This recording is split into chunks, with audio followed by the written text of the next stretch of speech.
students. So the today's topic of discussion is business correspondence. So definition से start करते हैं. First of all, जो भी ये टॉपिक जो है ये काफ़ी हेल्पफुल है for those who are in class 11 12 जो कि कॉमर्स ऑप्ट किए हैं, या फिर BBA BCom MBA MCom जो भी कर रहे हैं या फिर करने का प्लान कर रहे हैं, या फिर स्पेशली जो बिज़नेस करने का प्लान कर रहे हैं, उन सब के लिए काफ़ी हेल्पफुल टॉपिक है ये बिज़नेस कॉरेस्पॉन्डेंस. बहुत ही इजी टॉपिक भी है, काफ़ी ईजिली आप समझ लोगे. आज एक ही वीडियो में मैं पूरा टॉपिक कवर कर ले रही हूँ बिकॉज थोड़ा सा लंबा जाएगा, बट हाँ एक वीडियो में काफ़ी ईजिली आपको समझ में भी आ जाएगा. ऐसे अलग अलग वीडियोज़ में फ्लो में भी टूट जाए तो ईजिली समझ में आ जाएगा. सो बिजनेस कॉरेस्पॉन्डेंस का डेफिनेशन से स्टार्ट करते हैं कि it means exchange of information in a written format for the process of business activities. It takes place between organisation to organisation और बिटवीन कस्टमर्स एंड ऑर्गेनाइजेशन. यानी कि जो भी एक्सचेंज ऑफ इन्फॉर्मेशन हो रहा है किसी ऑर्गेनाइजेशन में, अगर कोई भी काम हो रहा है तो ऑब्वियसली वो एक्टिविटीज़ हो रही हैं. अगर इंग्लिश में बोले तो एक्टिविटीज़ हो रही हैं. तो बिज़नेस में जो भी एक्टिविटीज़ हो रही हैं या फिर कम्युनिकेशन हो रहा है इन अ रिटन फॉर्मेट, जो भी इंफॉर्मेशन वगैरह एक्सचेंज हो रहा है इन अ रिटन फॉर्मेट, वो हमारा बिजनेस कॉरेस्पॉन्डेंस कहलाता है. फॉर एग्जांपल, अगर हम कोई टेक्स्ट मैसेज किसी को लिखते हैं या फिर हम किसी को कोई फैक्स लिखते हो, या मतलब फैक्स हो, या फिर कोई ईमेल हो, कोई लेटर हो, ये सारा हमारा कॉरेस्पॉन्डेंस में ही आता है. फॉर्म्स होता है ये सारा कॉरेस्पॉन्डेंस का. एंड देन इट सेज कि it takes place between organisation to organisation और बिटवीन कस्टमर्स एंड ऑर्गेनाइजेशन. यानी कि ऑर्गेनाइजेशन टू ऑर्गेनाइजेशन का एक एग्जांपल मैं आपको समझाती हूँ. फॉर एग्जांपल कि आपका एक बिजनेस है ABC limited, let it be suppose कि ABC लिमिटेड नाम है, एंड एक सामने वाले का जो कि आपका सप्लायर है, जो कि जिससे आप सामान लेते हो for making your own products, जो कि आपको मटेरियल्स प्रोवाइड करता है, वो आपका वो अपना एक बिज़नेस चला रहा है X लिमिटेड. ठीक है. तो जब आप दोनों एक दूसरे के साथ कम्युनिकेट कर रहे हो, सामान परचेज कर रहे हो आप उसका, वो आपको सामान दे रहा है, तो there is a activity which is going on. तो जब दो ऑर्गेनाइजेशन के बीच में एक्टिविटी होती है जो कि रिटन फॉर्म में होती है, जब आप उसे सामान लोगे तो ऑब्वियसली वो आपको एक बिल काट के देगा, एक लिखित में देगा कि हाँ आपने ये आइटम से परचेज़ किया है. तो ये सब जो इन्फॉर्मेशन होता है रिगार्डिंग जो भी आपने डीलिंग्स की है, that is known as organisation to organisation. Next is customers and organisation. अब इसका एग्जांपल समझ लो कि मान लो कि मैं एक कस्टमर हूँ या फिर आप एक कस्टमर हो, आपको मन किया फ्रिज लेने का. आप गए एक दुकान में, वहाँ से आप एक फ्रिज ले रहे हो. उसने आपको बोला कि मुझे इतना का फ्रिज चाहिए. आपने उसको बताया कि मुझे ये फ़ीचर्स चाहिए. आप दोनों के बीच कम्युनिकेशन हो रहा है, एक एक्सचेंज ऑफ इन्फॉर्मेशन हो रहा है. आपने उसको बताया कि मुझे ऐसा ऐसा फ्रिज चाहिए, इतना प्राइस का होना चाहिए, ये फ़ीचर्स होने चाहिए. उसने आपको बताया कि हाँ सर हमारे पास ये अवेलेबिलिटी है ऐसे ऐसे प्रोडक्ट्स का. फिर आपने बोला कि ठीक है मुझे आप ये एक फ़्रिज दे दो. उसके बाद उसने आपको बोला कि ठीक है सर, आप पहले कुछ पेपर वर्क्स हैं जो कि आप फिल करो, वो आप कंप्लीट कर दो, उसके बाद हम आपको फ्रिज दे देंगे. तो ये जो पेपर वर्क हुआ या फिर जो रिटन फॉर्मेट में जो भी आपने इन्फॉर्मेशन एक्सचेंज हुआ आप लोगों के बीच, वो क्या हुआ?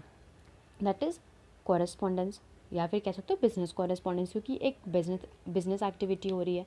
तो हम कस्टमर हैं या फिर आप कस्टमर हो, जो कि आप गए किसी ऑर्गेनाइजेशन में सामान लेने, आपको वो दिया, तो वो आपका बिटवीन कस्टमर्स एंड ऑर्गेनाइजेशन हो गया. Next is objective. ऑब्जेक्टिव कहता है नंबर 1 इज़ व्हाट इज़ पहले ऑब्जेक्टिव यानी कि जो पर्पस होता है बिजनेस कॉरेस्पॉन्डेंस का. Number 1 purpose is maintain proper relationship. Maintain proper relationship यानी कि जब, जैसा मैंने एग्जांपल आपको प्रीवियसली समझाया कि आप किसी सप्लायर्स के साथ डीलिंग कर रहे हो या फिर किसी कस्टमर्स के साथ कोई ऑर्गेनाइजेशन डील कर रही है, तो वो एक रिलेशनशिप बिल्ड कर रही है. जब आप अच्छे तरीके से किसी सप्लायर से आपने सामान लिया, आपने फिर उसको पैसा दिया, फिर मे बी नेक्स्ट टाइम भी आप उसी से सप्लाई ले रहे हो बिकॉज़ वो आपको अच्छा क्वालिटी का प्रोडक्ट प्रोवाइड किया था, फिर आप उसको पेमेंट दे रहे हो ऑन टाइम. तो ये क्या हो रहा है? एक प्रॉपर रिलेशनशिप मेंटेन हो रहा है. अब इसमें कहाँ से रिटन कॉरेस्पॉन्डेंस कहाँ से आ गया? बिज़नेस. तो आप, क्योंकि ये सब जितनी भी डीलिंग्स आपकी हो रही हैं वो आपके एक रिटन फॉर्मेट में हो रही हैं कि उसने आपको एक बिल दिया जिसमें उसने बताया कि आपने इस डेट पे, उसने मेंशन किया कि आपने इस डेट पे परचेज़ किया, क्या क्या आइटम्स आपने परचेज़ किए, कितने कितने क्वांटिटी में आपने परचेज़ किए हैं, आपका ड्यू डेट कब है, ये सारा इन्फॉर्मेशन आपको जब वो प्रोवाइड कर रहा है, वो सारा रिटन डॉक्यूमेंट है, तो वो आपका एक तरह से बिजनेस कॉरेस्पॉन्डेंस ही होता है. Next, so that helps in maintaining the proper relationship between the two organization or a customer or organization. Next is serves as evidence. Serves as evidence का मतलब होता है कि ये एज अ प्रूफ काम करता है. जब आप कोई भी चीज़ लाइक आप डे टू डे लाइफ में भी आप देखो कि जब आप प्रूफ करके देते हो, हर चीज़ को लिखित में देते हो, तो आप समझते हो कि वो आपके लिए एक प्रूफ है जो कि आपको फ्यूचर में हेल्प करेगा लोगों को दिखाने में जिसके साथ आपकी डीलिंग्स हुई हैं. तो जब भी कोई ऑर्गेनाइजेशन किसी कस्टमर या दूसरे ऑर्गेनाइजेशन के साथ कोई डीलिंग्स कर रहा है, कोई कम्युनिकेशन हो रहा है, उनका एक्सचेंज ऑफ इन्फॉर्मेशन हो रहा है रिटन मैनर में, रिटन फॉर्मेट में, वो आपका एज अ एविडेंस काम करता है, बिकॉज वो प्रूफ करता है, क्योंकि वो फ्यूचर में आपके लिए बेनिफिशियल होता है.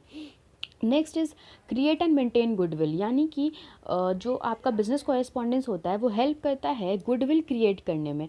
जब आपके जो भी एक्सचेंज ऑफ इंफॉर्मेशन रिटन वे में अच्छे तरीके से सही मैनर में हो रहे हैं, परफॉर्म हो रहे हैं, वो जो भी सही मैनर में हो रहे हैं, तो that is it's help in creating and maintaining the goodwill, right.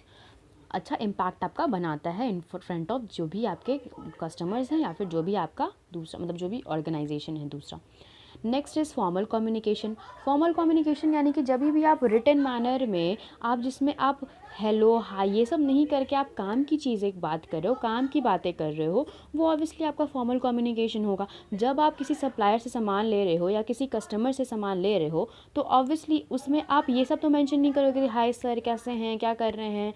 तो ये सब आप उसमें daily day to day life की बातें नहीं करोगे. आप उसमें जो इंपॉर्टेंट बातें हैं कि हाँ आपने इतना सामान लिया, ये इस डेट पे लिया, ये ड्यू डेट है, इतने तारीख को आपने लिया, ये सारा जो आप इन्फॉर्मेशन उसमें दे रहे हो वो आपका एक फॉर्मल कम्युनिकेशन ही कहलाता है. Next is helps in communication as it makes the communication more clear and precise. ये कम्युनिकेशन करने में हेल्प करता है क्योंकि ये जो भी रिटन वे में हम लिख रहे हैं वो आपका चेंजेस उसमें आप चेंज नहीं करते हो अपने वर्ड्स को. लाइक आपका एक बार में लिखा गया वो आपको क्लियरली आपको समझ में आ रहा है कि क्या क्या लिखा है, वो प्रिसाइजली आपको सही मैनर में, क्लियर मैनर में वो आपका लिखा हुआ है. तो अगर जैसे आप अभी कोई आपसे कोई चीज़ का डेफिनेशन पूछा जाए, आपने कुछ बोल दिया फाइन, अगर 1-2 मिनट या 3 मिनट के बाद ही दोबारा से आपसे पूछे तो मे पॉसिबल कि वर्ड जो है वो थोड़े बहुत आपके चेंज हो जाएं. बट ऐसा जब वो कम्युनिकेशन होता है रिटन मैनर में, तो वो आप एक बार जो लिख देते हो तो दैट इज़ रिटन. अब वो आप हटा नहीं सकते हो, that is clear and precisely written. Fine, जो कि आपको क्लियर अंडरस्टैंड आप जिसको कर सकते हो clearly. Next is helps in healthy relationship. Obviously जब एक प्रॉपर रिलेशनशिप आप मेंटेन कर रहे हो तो इट मीन्स कि आप एक हेल्दी रिलेशनशिप, डिस्प्यूट्स वगैरह आप नहीं कर रहे हो. डिस्प्यूट्स अगर होता तो एक रिलेशनशिप मेंटेन ही नहीं होता. अगर डिस्प्यूट हो रहा है किसी ऑर्गेनाइजेशन के बीच तो ऑब्वियसली वो ऑर्गेनाइजेशन के साथ डीलिंग्स नहीं हो रही हैं एक दूसरे के साथ. तो इट मीन्स कि जब प्रॉपर रिलेशनशिप मेंटेन्ड है तो वो एक हेल्दी रिलेशनशिप भी क्रिएट करता चला जाता है, बिल्डअप करते जाता है. सो अगर आप देखो तो जितने भी ऑब्जेक्टिव्स हैं वो लगभग सिमिलर हैं, एक दूसरे से मतलब इंटर रिलेटेड हैं. लाइक फॉर्मल कम्युनिकेशन होगा, लाइक अगर प्रूफ होगा तो गुडविल मेंटेन करेगा, गुडविल मेंटेन करेगा तो healthy relationship, proper relationship maintain होगा. तो ये सारे एक दूसरे से इंटर रिलेटेड हैं.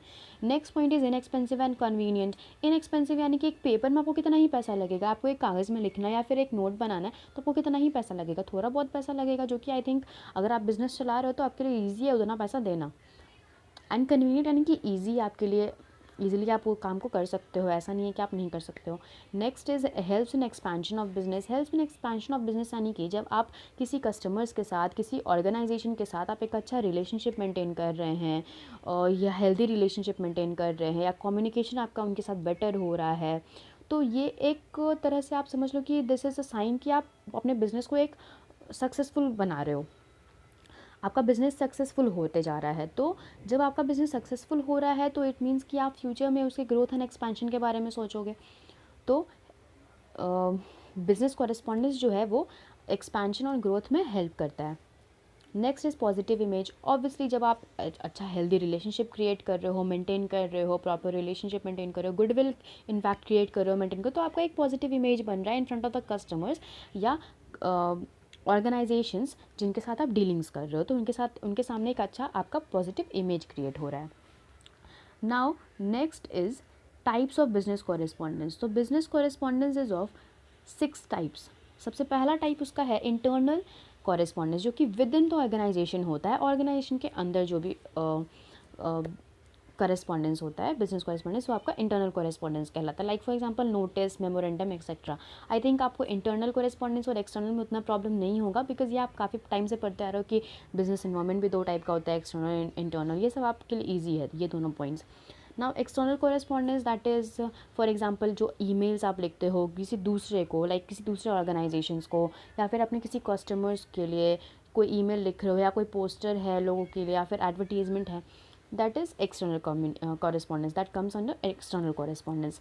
Next is routine correspondence. routine correspondence वैसे correspondence होते हैं जो कि आपके रूटीन मैनर में, जो भी आपकी exchange of information in routine manner होता है, वो आपका रूटीन कॉरेस्पॉन्डेंस होता है। And it is made up for enquiry, जैसे आप कोई इंक्वायरी लिख रहे हो, या फिर कोई ऑर्डर वगैरह लिख रहे हो, कोई रिप्लाई दे रहे हो, एक्नॉलेजमेंट, इन्विटेशन, अपॉइंटमेंट लेटर, ये सारा आपका रूटीन कॉरेस्पॉन्डेंस में आता है।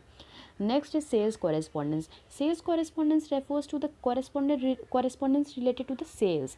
जो भी सेल्स वगैरह से जितने भी कॉरेस्पॉन्डेंस या फिर एक्सचेंज ऑफ इंफॉर्मेशन रिलेटेड हैं इन अ रिटन फॉर्म, वो आपका सेल्स कॉरेस्पॉन्डेंस के अंदर आता है, जैसे कि sales letter, sales report, invoice confirmation letters etcetera. Next is personalise correspondence. Personalise correspondence कहता है कि वैसे correspondence which is based on emotional factors, जो कि आपके इमोशनल फैक्टर्स पे बेस्ड होते हैं, इमोशंस के ऊपर बेस्ड होते हैं, जैसे कि letters of introduction, granting letter, refusal letter. Like for example आपको किसी ने अपना एक प्रोडक्ट दिखाया कि हाँ ये प्रोडक्ट है, do you want to purchase it, you don't want to. या फिर कोई मटेरियल बताया कि हाँ ये मटेरियल्स हैं, do you want to take that, you told कि no I don't want to, तो आप रिफ्यूज़ कर रहे हो, तो आप एक रिफ्यूज़ल लेटर दे रहे हो, तो इसमें आपको लाइक वो आपके इमोशन से निकल के आ रहा है, वो एक इमोशनल फैक्टर है जो आपका आ रहा है, so that is refusal letter. या परमिशन आप ग्रांट करो तो वो भी आपका एक इमोशनल फैक्टर में काउंट होगा, तो that is granting letter. Now next is last is circular correspondence. Circular correspondence जो होता है that refers to the communication of common matter to a large number of people of form. यानी कि कोई एक कॉमन मैसेज को हमको काफ़ी लोगों तक पहुंचाना है, मोर देन 1, 2 एंड 3, मतलब कि लार्ज नंबर ऑफ पीपल तक, या फिर काफ़ी सारे फर्म्स तक पहुंचाना है कोई एक कॉमन इन्फॉर्मेशन को या कॉमन मैसेज को रिटन वे में, वो हम सर्कुलर कॉरेस्पॉन्डेंस में, वो हमारा सर्कुलर कॉरेस्पॉन्डेंस में आता है. Like for example opening a new branch, जब हम कोई नया ब्रांच खोल रहे हैं तो हमको उसके लिए लेटर बताना होगा, किसी एक को बता के तो नहीं चलेगा, तो हमको काफ़ी लोगों तक वो पहुंचाना होगा, तो वो हम बताएंगे. Next is change of address. जब हम एड्रेस चेंज करें अपने ऑर्गेनाइजेशन का, यहाँ से उधर शिफ्ट कर रहे हैं, तो हम काफ़ी लोगों तक पहुँचाते हैं. या फिर notice of introduction of a new product या नोटिस ऑफ टेंडर्स, ये सारा हमारा सर्कुलर कॉरेस्पॉन्डेंस के अंदर आता है. Now the last one is importance of business correspondence. इसका इम्पॉर्टेंस जो आप अगर ध्यान से देखो तो maintains proper relationship, serves as evidence, create and maintain goodwill, inexpensive and convenient formal communication या helps in expansion of business. ये सारे अगर आप देखो इम्पॉर्टेंस, तो ये सारे आपके रिलेट करते हैं विथ ऑब्जेक्टिव्स. जितने भी ऑब्जेक्टिव्स जो हैं वो सारे सेम हैं, लगभग सेम, लगभग क्या मतलब एक्चुअली में सेम है, बस आपको थोड़ा सा मॉडिफिकेशन चाहिए अगर आप इसको एक्सप्लेन करो.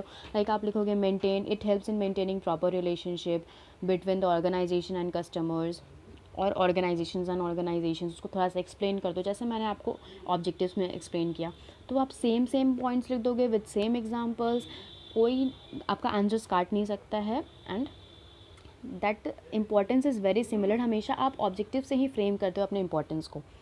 So this is all about this chapter business correspondence. I think कि आपको काफ़ी अच्छे से क्लियर हो गया है, बट स्टिल अगर कोई भी डाउट है तो आप मुझे कमेंट सेक्शन में मेंशन करो.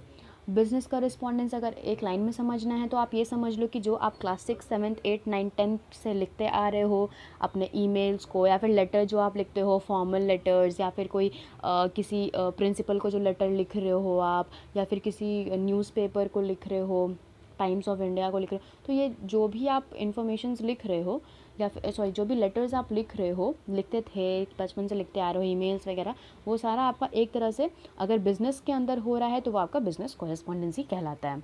So this is all about this chapter. कोई डाउट है तो please mention it in the comment section. मैं आपके डाउट्स को क्लियर कर दूँगी. फर्दर आई डोंट थिंक कि आपको कोई डाउट होगा. So let us stop here, and thank you for watching the video.